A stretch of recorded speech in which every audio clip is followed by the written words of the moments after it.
আজকে তৈরি করব প্যানকেক। অনেক বেশি সফট করে খুব অল্প সময়ে এই প্যানকেকটা তৈরি করতে পারবেন। সহজভাবে তৈরি করা এই প্যানকেকটা খেতে কিন্তু একটু বেশি মজার হয়।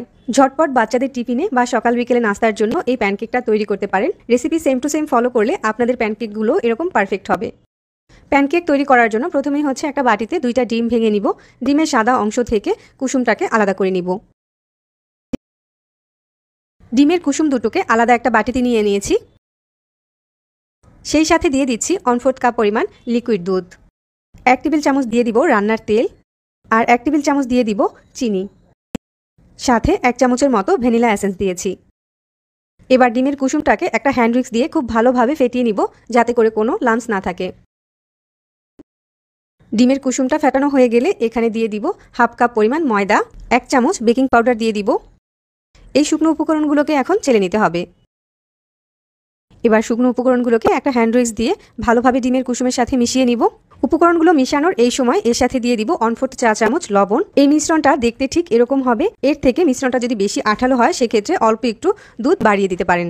এখন ডিমের সাদা অংশটাকে একটা ইলেকট্রিক বিটার দিয়ে বিট করে নিব। বিট করার সময় 2 টেবিল চামচ পরিমাণ চিনি অল্প অল্প করে দিয়ে বিট করে নিব। চিনিটা একসাথে দেওয়া যাবে না।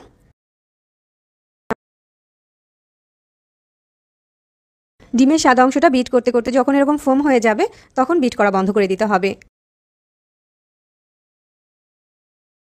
এখন ডিমের সাদা অংশের এই ফোমটাকে ময়দার মিশ্রণের সাথে অল্প অল্প করে দিয়ে মিশিয়ে নিতে হবে।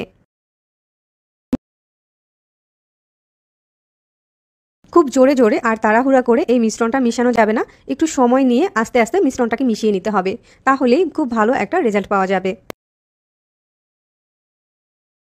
প্যানকেকটা তৈরি করার জন্য চুলায় ফ্রাই প্যান বসিয়ে কিছুটা তেল দিয়ে একটা টিস্যু দিয়ে ভালোভাবে মুছে নিচ্ছি।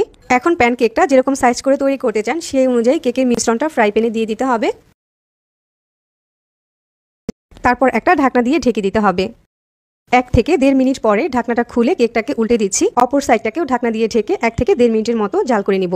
প্যানকেকটা তৈরি করার সময় চুলার আঁচটাকে লো করে তৈরি করতে হবে, না হয় একটা সাইডে খুব দ্রুত কালার চলে আসবে এবং কেকগুলো ভিতর থেকে কাঁচা থেকে যাবে। চুলার আঁচটাকে কমিয়ে আজকে সবগুলো প্যানকেক তৈরি করব। আমার এখানে সবগুলো প্যানকেক তৈরি করা হয়ে গিয়েছে, আর আজকের কেকগুলো কিন্তু খুবই সফট হয়েছে। এবার এই প্যানকেকগুলোকে পাউডার সুগার, মধু বা বাটার দিয়ে পরিবেশন করতে পারেন।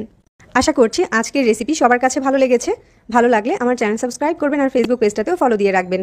সবাই অনেক বেশি ভালো থাকবেন। আজকে তাহলে এখানেই বিদায় নিচ্ছি। আল্লাহ হাফেজ।